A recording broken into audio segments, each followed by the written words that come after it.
Oi, gente! Tudo bem? Vamos começar aqui a revisar a fisiopatologia do membro inferior, certo? Dentro dessa parte, a gente vai falar primeiro das fraturas de colo do fêmur. E aí é importante lembrar... É importante lembrar o quê? Que as fraturas do colo do fêmur, elas são sempre intracapsulares, ou seja, elas sempre acontecem dentro da cápsula. E elas são divididas em três. A gente tem aqui o colo, né, do fêmur. Aqui, ó. E aí divide essas fraturas em três. Subcapital, base cervical, que estaria aqui, né, subcapital, transcervical no meio e a base cervical mais na base desse colo do fêmur. Mas elas são sempre intracapsulares, certo? Pronto. Aí, agora. Quero passar. Outra coisa importante das lesões, das fraturas no colo do fêmur... Gente, a minha gata tá no cio. Ela entrou no cio, a bichinha, então a gente vai ter esse som ambiente. Outra coisa importante das fraturas de colo é a classificação. Tem a classificação AO ou OTA ou AOT, que as fraturas de colo, elas são o número 41, se eu não me engano. Mas tem essa outra classificação, que é a classificação de Gardot. A classificação AOTA, ela é sempre por números. Não, acho que é o 31, o colo do fêmur é o 31. Ela é sempre por números. Então, se tiver alguma questão na prova, no concurso, sobre classificação AOT, ou AO, ou OTA, ela vai ter um número. 31, que é o número do fêmur, 41, enfim, vai variando. A de Gardot, não. A de Gardot, ela é uma classificação da fratura do colo, que ela leva em consideração se aquela fratura foi completa, se teve desvio ou não. O grau 1 é uma fratura incompleta e impactada, ou seja, quebrou e o pedacinho que quebrou, ele grudou no pedacinho de baixo, tá impactada, grau 1. A 2, a partir da 2 é completa. A 2 é completa, mas não desviada. Então, quebrou tudo, mas não desviou. A 3, ela é completa, com desvio parcial e perda do alinhamento das trabéculas ósseas. E a 4, ela é completa, ó, com desvio total e também com perda do alinhamento das trabéculas ósseas. E aí, é importante lembrar, as fraturas do colo do fêmur, a gente não falou que são sempre capsulares? Então, elas são mais difíceis de consolidar. Por quê? Por causa do líquido sinovial. O líquido sinovial, ele deixa a região úmida, né? Então, acaba sendo mais difícil de consolidar. Por isso que esse tipo de fratura, essas fraturas no colo, elas precisam de estabilização absoluta. E a superfície, outra coisa importante é que a superfície articular nas fraturas do colo, ela é danificada. Isso aqui quer dizer o quê? Quando você tiver uma fratura no colo do fêmur, a superfície articular vai ser danificada. Então, elas são fraturas extra-articulares, só que elas são intracapsulares. E o suprimento sanguíneo vai ser comprometido, porque você vai ter lesão de artéria, principalmente do ramo da artéria femoral circunflexa. Por quê? Olha aqui, nessa imagem, né? Você tem o ramo da artéria obturadora, que é essa artéria que vai irrigar a cabeça do fêmur. Só que tá vendo que ela vem de cima? É como se ela continuasse aqui pra cima. Se você tiver uma lesão no colo, você vai ter uma lesão nessa região aqui. E aí a artéria que tá passando aqui, que vai ser lesionada, é a artéria femoral circunflexa. Tanto a porção lateral quanto a porção medial da artéria femoral circunflexa. A gente, recapitulando, tem a lesão de fêmur, a artéria principal que vai ser lesada ali e vai impedir o suprimento ósseo é a femoral circunflexa.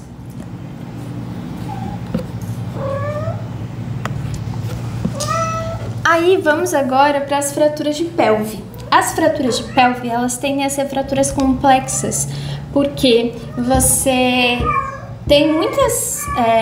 você tem a veia ilíaca passando ali... Ô, neném, licença. Sim, e aí as fraturas de pelve, elas geralmente são fraturas complexas e elas são fraturas, enfim, mais sérias, né? Aí você tem alguns tratamentos para as fraturas de pelve. A fixação externa com pinos, ela é boa quando você tem uma fratura com muita lesão de tecido mole ou muito cominutiva.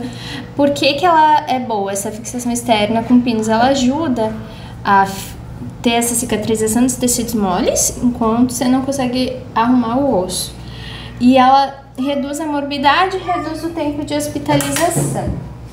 Ô, neném, bichinha de gatinha. Em caso de hemorragia importante, principalmente vai se dar por causa de lesão na veia ilíaca. Aí você vai fazer a fixação externa também. Sempre que tiver muita lesão de tecido, enfim, coisas mais complicadas, geralmente vai para a fixação externa primeiro. Ou a embolização por angiografia ou a estabilização pélvica. São condutas, né, na fratura de pelve.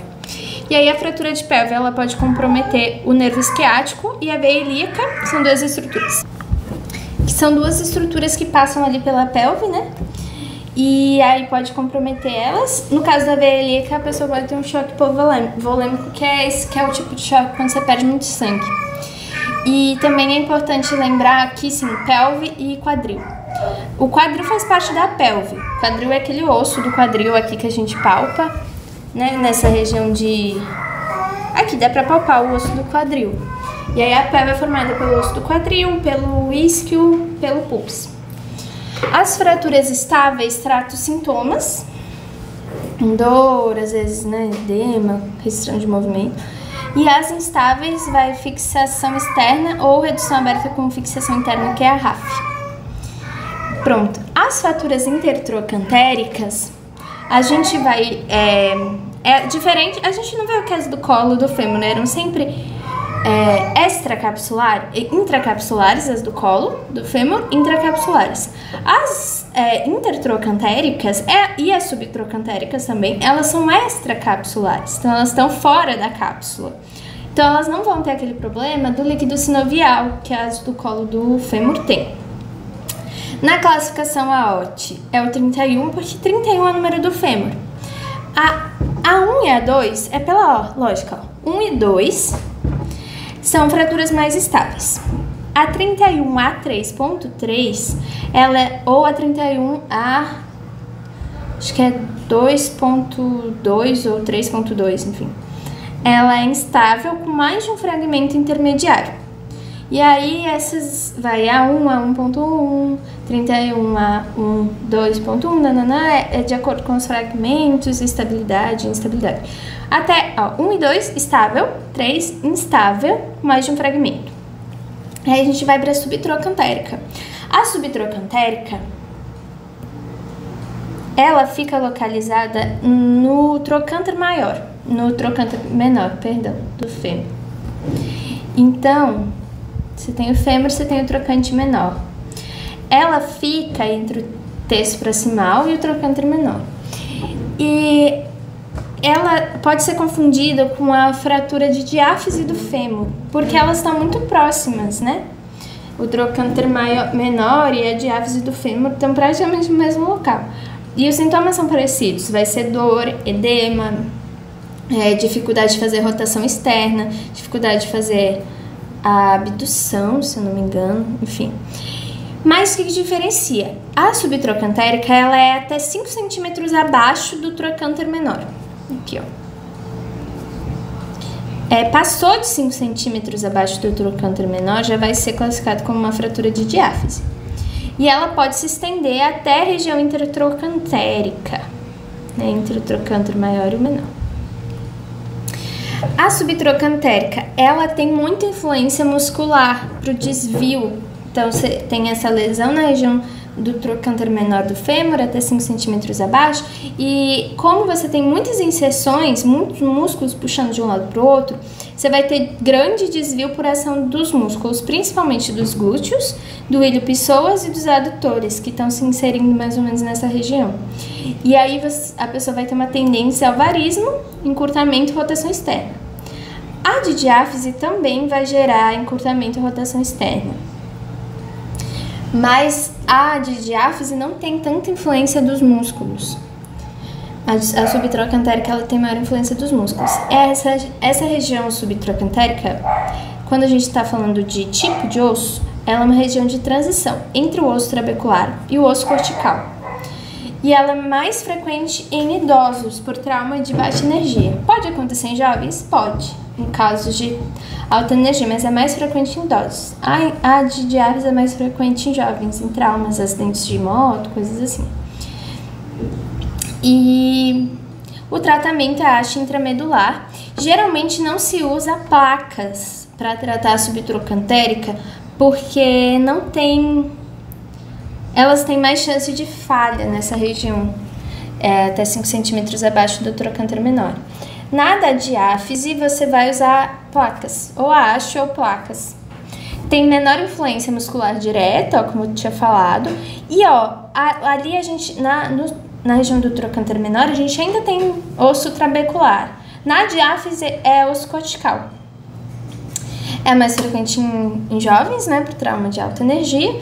E quando elas são muito cominutivas, essas fraturas supracondilianas ou de diáfise, elas são difíceis de fixação rígida. Então, vai ter o compartilhamento de cargas e precisa dessa fixação rígida. E aí, a da diáfise, ela envolve a cápsula intraarticular. As subtrocantéricas, elas são igual as intertrocantéricas, elas são extracapsulares. De diáfise pode envolver a cápsula intraarticular. Pode afetar a vascularização. Essas lesões supracondilianas, você tem que avaliar bem o componente vascular, porque você pode ter uma lesão na artéria femoral ou na poplítea, principalmente mais perto do joelho. E aí, geralmente vai lesar a femoral e a poplítea nesse movimento de hiperextensão do joelho. E a localização é acima do terço médio da diáfise, mas acima do limite subtrocantérico, ou além desse limite de 5 centímetros do trocânter menor. As semelhanças. As duas elas vão acometer o fêmur proximal e têm sintomas parecidos: dor, encurtamento, rotação externa, capacidade de apoiar o membro. Geralmente são associadas, o mecanismo é ou trauma de alta energia ou trauma de baixa energia, nas duas, né? Exigem tratamento cirúrgico, a maioria para ter estabilidade e mobilidade precoce, e as duas não precisam de fisioterapia. Mas a gente tem as diferenças, né? A localização entre a subtrocantérica entre o trocânter menor até 5 centímetros abaixo dele. E a de diáfise proximal é no terço da diáfise, mas além desse limite subtrocantérico. A influência muscular, a subtrocantérica tem muito, mas a de diáfise tem menos influência muscular direta. Tipo de osso, né? A subtrocantérica é esse osso trabecular em transição para o osso cortical, e na diáfise é só o osso cortical. Trauma típico, a subtrocantérica ela é mais comum em idosos e a de diáfise é mais comum em jovens. E o tratamento preferencial na subtrocantérica vai ser a haste intramedular, e na diáfise pode ser a haste, mas também pode ser as placas. Perfeito?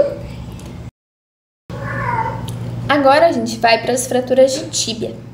E daí, geralmente as fraturas de tíbia, elas são nessa região, pode ser tíbia proximal ou tíbia distal. A tíbia proximal é nessa região do joelho, onde a tíbia encontra com o fêmur.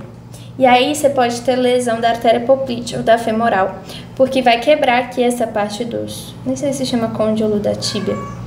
Mas o mecanismo de lesão dessa região proximal de tíbia é a hiperextensão do joelho.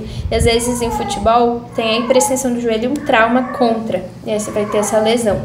E aí ela pode quebrar em vários pedacinhos, ou não, né? Que é a classificação que vai vir depois. Nas fraturas de tíbia, então, o mecanismo é essa hiperextensão do joelho e pode lesar a terapopídia, mas também pode lesar alguns nervos, que seriam o fibular e o tibial. Lembra assim, que o fibular e flexão plantar, os dois começam com F, mas são o contrário. Então, o nervo fibular não faz o F, ele não faz a flexão plantar. Então, ele faz o quê? Ele faz o contrário, ele faz a dorsiflexão. Então, o fibular, quando tiver essa lesão, a pessoa não consegue fazer a dorsiflexão e vai ter uma parestesia no dorso do pé. É só lembrar, dorsiflexão, dorso do pé. O tibial é o que sobrou. O tibial, a pessoa não vai conseguir fazer flexão plantar, nem a flexão dos dedos. E vai ter a parestesia na planta do pé. Se ela não faz flexão plantar, é na planta do pé que ela não vai ter a perda de sensibilidade ou vai ter essa parestesia, né, esse formigamento. E aí as fraturas de platô tibial, que são fraturas de tíbia também, nessa junção, né, entre a tíbia e o fêmur, o tratamento pode ser conservador. Em que tipo de fratura? Nas fraturas tipo 1, que é essas fraturas sem desvio, ou fraturas com desvio mínimo. Nas pequenas depressões do platô tibial lateral, sem deformidade, em pessoas com muita comorbidade ou com alta demanda funcional, faz um tratamento conservador, faz gesso, faz fisioterapia. Na classificação AO, lembra que eu falei que AO é número? A tíbia é 41, o fêmur é 31, a tíbia é 41. Sim, tratamento conservador nessas fraturas sem desvio ou com desvio mínimo. E na Schwarzer tipo 1, com o paciente com boa qualidade óssea, usa RAF, redução aberta com fixação interna ou com parafuso ou placa simples, a gente vai ver aqui. Tipo 1 tem o cisalhamento lateral e a tipo 2 tem o cisalhamento lateral mais um afundamento lateral. A tipo 3 tem só o afundamento lateral. Então, a lógica, cisalhamento mais afundamento lateral, daí vem só o afundamento lateral. Tipo 4 é medial. Então, cisalhamento e ou afundamento medial. Tipo 5, ela é articular total bicondiliana e a tipo 6 articular total com extensão metafisária, ou seja, ela se estende para a metáfise, região de metáfise. Pronto, agora a gente chega nos ligamentos, o LCA, que rompe muito em atletas, ligamento colateral anterior, né? Qual que é a função do LCA? Ele limita a translação anterior da tíbia e a rotação interna, ou seja, ele impede que a tíbia deslize anteriormente em relação ao fêmur. Isso vai dar uma estabilidade rotacional ao joelho. Ele é o principal estabilizador do joelho, junto com o LCP, que é o estabilizador mais forte.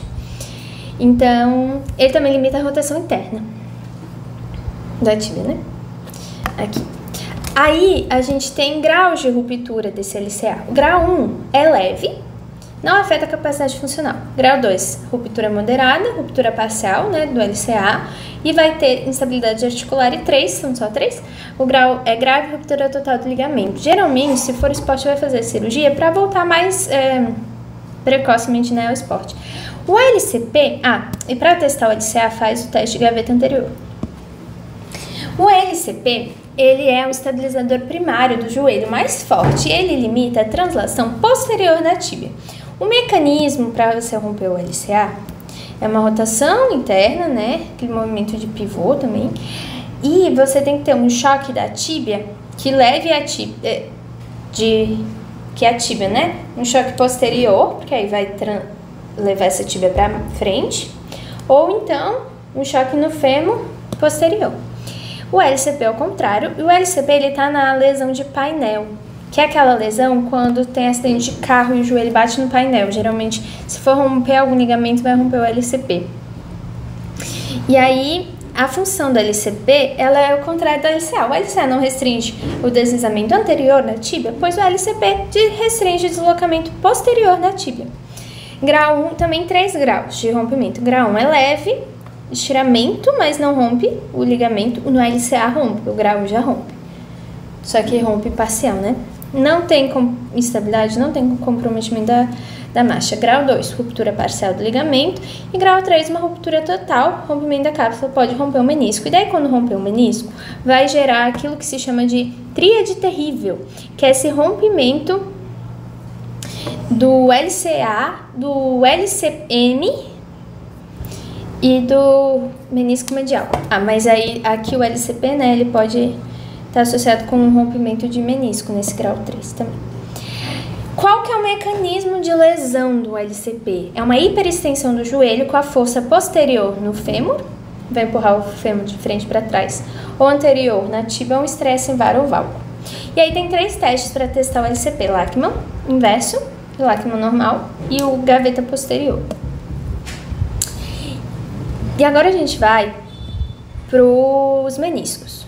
Os meniscos, eles são discos de fibrocartilagem e compostos principalmente pelo colágeno do tipo 1.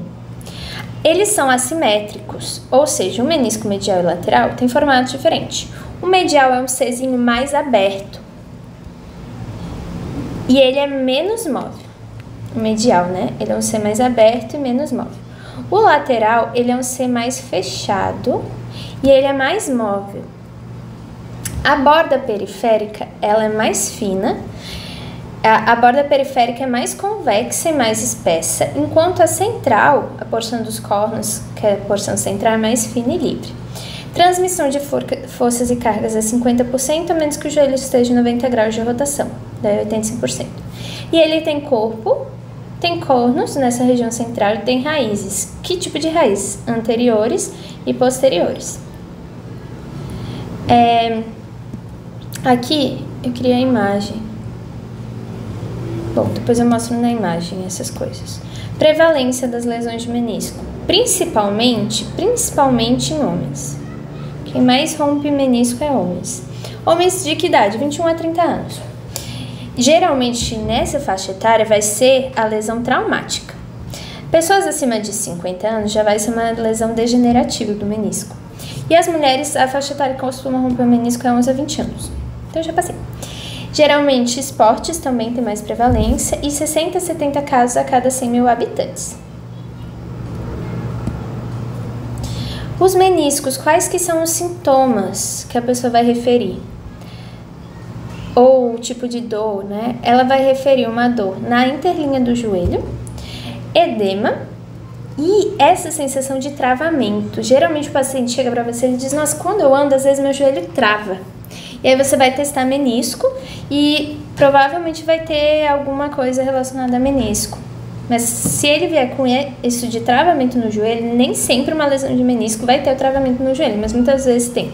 Aí você testa. Como testa? Epley e McMurray são os testes de menisco. Mas você pode testar o LCA também com a gaveta anterior, porque você pode ter uma tríade terrível, que chama. Que é quando você tem uma lesão de meniscos, e de LCA e de LCM. Meniscos mais LCA mais LCM, aí você vai ter essa tríade terrível, que é uma poliesculhambose, porque você tem uma lesão de muitos lugares, né? Teste de menisco. O que testa menisco? Teste de Epley e o teste de McMurray. Você faz com o paciente deitado, aí o paciente flexiona o joelho e você faz o movimento do joelho. Se isso aqui fosse o joelho, né? Para um lado e para o outro. Você meio que gira a tíbia e vê se o paciente refere dor. Geralmente vai referir dor assim: ah, eu tive dor, mas mais medial. Ah, eu tive dor, mas mais lateral. Aí você já vê qual que é o menisco também. Quando você tem um rompimento do menisco, a pessoa pode desenvolver osteoartrite a longo prazo por causa do rompimento do menisco. É uma das coisas. Perfeito. Aí aqui é uma imagem do menisco bem legal. O menisco, ele é dividido em zonas. A gente tem primeiro essa zona aqui, que é a região vermelho-vermelho. Por que ela ganha esse nome? Porque ela é muito vascularizada. Aqui nessa região vermelho-vermelho tem vários vasos que vão vascularizando. Só que tem essa região de transição, que é vermelho-branca, que já diminui esses vasos. E tem a região central, que ela é branca e ela não é vascularizada, que é a zona branco-branco. Nessa zona aqui, onde você tem vascularização, então na zona vermelha até a zona vermelho-branca, dá para fazer sutura quando você tem um rompimento. A vantagem da sutura do menisco, apesar dela ter um pós-operatório mais longo, você preserva o menisco. Só que nessa região central não dá para fazer sutura, porque como não tem a vascularização, você não vai ter uma boa recuperação se suturar. Então vai fazer artroscopia, por exemplo, vai fazer outras coisas. E aqui era a imagem que eu queria. Tá vendo que o menisco tem essa partezinha aqui, ó, que seria a parte periférica, que ela é o que? Mais convexa, ó. E mais espessa, ó a largura. Porque ela é mais vascularizada também, ó, bem mais vascularizada. E aí essa região central, dos cornos centrais, ela, ó como ela é fina e livre. Igualzinho a gente falou lá no primeiro slide sobre meniscos. Qual que é a função? Ah, aqui tem um desenho, ó. Deixa eu tirar aqui. Dos meniscos, tá vendo eles aqui, ó? Ó, eles estão aqui, né? Os meniscos têm função de transmitir forças e cargas. Eles funcionam como um amortecedor de carro. Você tem a força do carro e o que que faz você não ficar sacudindo dentro do carro é o amortecedor. E o menisco é isso, então ele absorve essa força e transmite essas cargas. 50% em extensão e 85% se o joelho estiver em 90 graus de flexão. Ele vai absorver choques, que não é um amortecedor. Ele também tem função de estabilidade e congruência articular, de nutrição e lubrificação da cartilagem articular, porque tem veias, tem artérias aqui, né, nutrindo. E ele também tem uma função muito importante proprioceptiva, que ele manda comandos proprioceptivos. Ele tem receptores proprioceptivos para você saber a posição do corpo no espaço e coisas assim. Por isso que a artroscopia, né, quando a pessoa põe uma prótese, por exemplo, de menisco, ela perde essa função proprioceptiva, ela perde, porque a prótese você não consegue colocar os receptores ali, né? Aqui também, ó, o menisco aqui, esse vermelho. Que é a patela, né, o fêmur e a tíbia. Os movimentos que o menisco faz, dependendo do movimento do joelho. Quando o joelho faz uma flexão, quando ele dobra, né, o menisco, ele desloca médio lateral. E faz sentido, porque quando você tem a flexão do joelho, o menisco, ele vai médio e lateral. Quando você tem a extensão do joelho, o menisco desloca para frente e para trás, anteroposterior. E quando você tem a rotação externa da tíbia, o menisco vai para frente, o medial, ele é anteriorizado. E aí aqui tem as lesões de menisco, são 6. 2, 3, 4, 5, 6. Aqui é o menisco normal, olha, redondinho, né, o medial e o lateral. E aqui tem a lesão horizontal, ó. Aqui, viu? A lesão longitudinal, ó, que é no formato côncavo, né, e convexo do menisco. A lesão radial, que ela faz um ângulo, ó. Ela faz um ângulozinho, faz um triângulo. A lesão em alça de balde, que, ó, ele perde, né, ele diminui essa porção central na lesão de alça de balde, viu? E a flap meniscal, que é como se tivesse um rasgo, né, um rasguinho. E a lesão degenerativa, que é mais comum em idosos, acima, ou pessoas acima de 50 anos, né, que ele vai degenerando essa cartilagem, que é fibrocartilagem, né? Pronto, a gente tá chegando no final. Agora a gente vai pra parte de entorse de tornozelo. A entorse de tornozelo tem dois tipos. Ou o pé vai pra dentro, em inversão, ou o pé vai pra fora, em inversão. A mais comum é em inversão. É o tipo de entorse de tornozelo mais comum. E ela é dividida em 3 graus também. Assim como lesão de LCA, lesão de LCP, são 3 graus de classificação, né? E eu acho que a do colo do fêmur também são 3 graus. Enfim. Geralmente, a lesão é em inversão, né? Então, você tem essa lesão nessas entorses laterais, o pé faz inversão. E o ligamento mais lesado é o talo fibular anterior, porque ele tá nessa região lateral do pé. Aqui. E aí, quando o pé faz inversão, ele estira. Ele pode estirar tanto a ponto de romper. E aí a gente vai para os graus. No grau de entorse 1, é uma entorse leve. Grau 1 é tudo leve, gente. com ruptura parcial do ligamento, só que não tem perda de função e a pessoa consegue fazer descarga de peso. Essa é a principal diferença de sintomas. O grau 2, 3, a pessoa vai ter dificuldade para fazer essa descarga de peso, ou no grau 3, às vezes ela nem consegue. O grau 2, a entorse foi moderada, a ruptura foi parcial também, a dor moderada, todos têm dor e edema. E equimose pode ter também, né? Ficar roxo. Mas aqui, ó, a 1 não tem perda de função, a 2 tem perda de função, e a descarga de peso vai ser com dor moderada. E a 3 é uma entorse severa com ruptura total, né? Ruptura severa desse ligamento talofibular anterior. Equimose, que é ficar roxo, vai ter edema, vai ter dor, vai ter perda de função, perda do movimento, e a pessoa não vai conseguir descarregar peso, ou ela vai descarregar peso sentindo muita dor.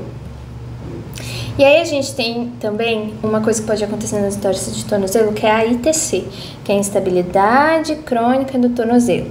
Quando que ela acontece? Quando não trata ou quando é mal reabilitado, quando não é reabilitado. Porque assim, geralmente as pessoas torcem o tornozelo e não vão ao médico, não vão ao fisioterapeuta.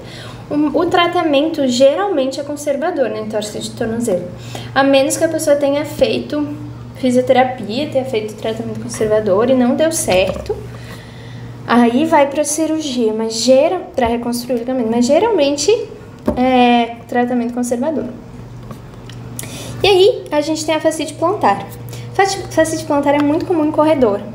E aí, você lembra assim, é muito comum em corredor por quê? Porque é muito comum em esportes de impacto. E a corrida é um esporte de impacto, porque você tá saltando, né? Você tem uma fase da marcha que você tem os 2 pés fora do chão.